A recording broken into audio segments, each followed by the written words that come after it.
Traveling can be fun, and there's nothing better than coming home with some great snaps from your adventure. Often we have to take a few lenses to cover all types of photography situations, whether it's architecture, landscape, portrait, or even street photography. But what would happen if you were faced with the difficult choice? You're only allowed to take one lens with you.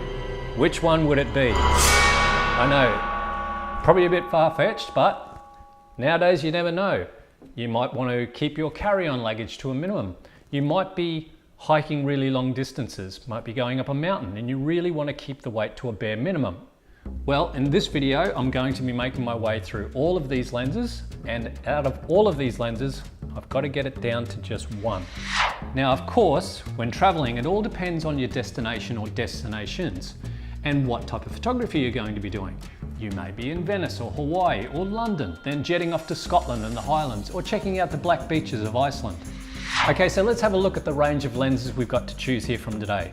I've got my 80 to 400mm lens, I've got a 70 to 200mm f2.8 lens, a 24 to 70 f2.8 lens, I've got a 14 to 24 f2.8 lens, I've got a 16 to 35 f4 lens, it's got VR on it, and also I've got a 50mm prime f1.8 lens.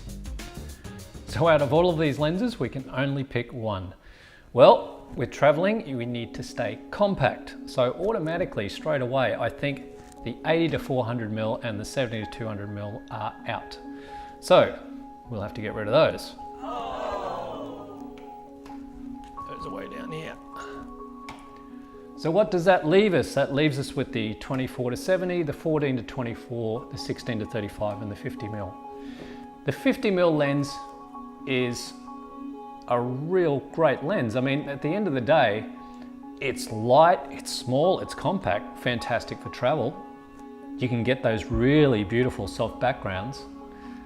But at the end of the day, you've got a 50mm range. So therefore, if you need to get in closer or wider, you don't have that opportunity. So 50mm, unfortunately, we can't use that one.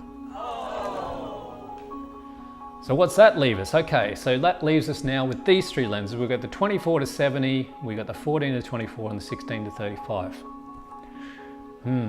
Okay, so the 14 to 24 is quite large because you can see on the front of it, the whole problem with the 14 to 24 is you really can't put screw-in filters on this. So you're limited in the type of photography you can do. The other thing is, as beautiful a lens this is, it's actually quite heavy. Still compact and small, but it's got a bit of weight to it. So unfortunately, this is such a good lens. Unfortunately, we're gonna have to wipe this one out. That leaves us with these two. We've got the 16 to 35 and we've got the 24 to 70mm. Oh, this is tough. Okay, so we've got the 16 to 35 f4.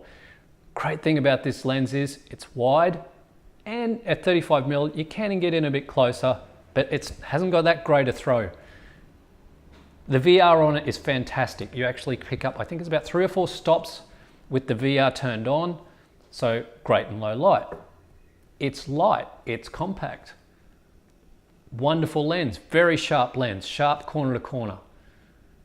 But then we've got the 24 to 70 f2.8. So this is an older model 24 to 70. It doesn't have the VR on it, but still it's a fantastic lens, one of my favorites. So now the great thing about the 24 to 70 is it's wide enough at 24mm that you can get architectural shots, you can get wider street shots, or even landscape. The other thing is at 70mm, you can get those really beautiful portrait style shots. At f2.8, you get that really beautiful bokeh happening in the background as well, whether you're shooting plants or people. It's got a little bit of weight to it compared to, say, the 16 to 35, which is a little bit lighter. Now the thing is, with the 24 to 70, of course, you've got the f2.8, which means it's going to be good in low light. So it'll be great for street photography or astrophotography at night. And being 24mm, it'll be wide enough to shoot the stars or the Milky Way. The 16 to 35, it's still okay in darkness, but I dare say it's probably not as good as what the 24 to 70. So, look, it really is, you could flip a coin, either one of these ones. I'm gonna end up going with the 24 to 70 mil. Now, I shoot with a D850. Even at 70 mil, I can crop in on my shots with the D850, which has got a 45 megapixel sensor. So realistically, it almost then changes the lens into a 200 mil lens when I crop in. I still get f2.8, which is great. It means I get that soft bokeh as well. At 24 mil, it's a great lens for shooting landscapes. It's sharp. I find it really sharp, the 24 to 70 at f8, anyway the range from f8 to f11. So normally I'll be shooting on something like f9 to get the sharpest landscape images out of this lens. Anyway guys, I hope this video has helped you. That would be the day when I travel with just one lens. It's just too tough. I would probably take something like the 16 to 35, the 14 to 24 and the 80 to 400 mil lens. That would be my kit when traveling. But if I was given that really tough choice that I literally had to cover all those lenses and I could only take one, 24 to 70 every day. I'd really love to know what you think would be the best travel lens. Just leave a comment below. Thanks so much for watching guys. I really appreciated your company today.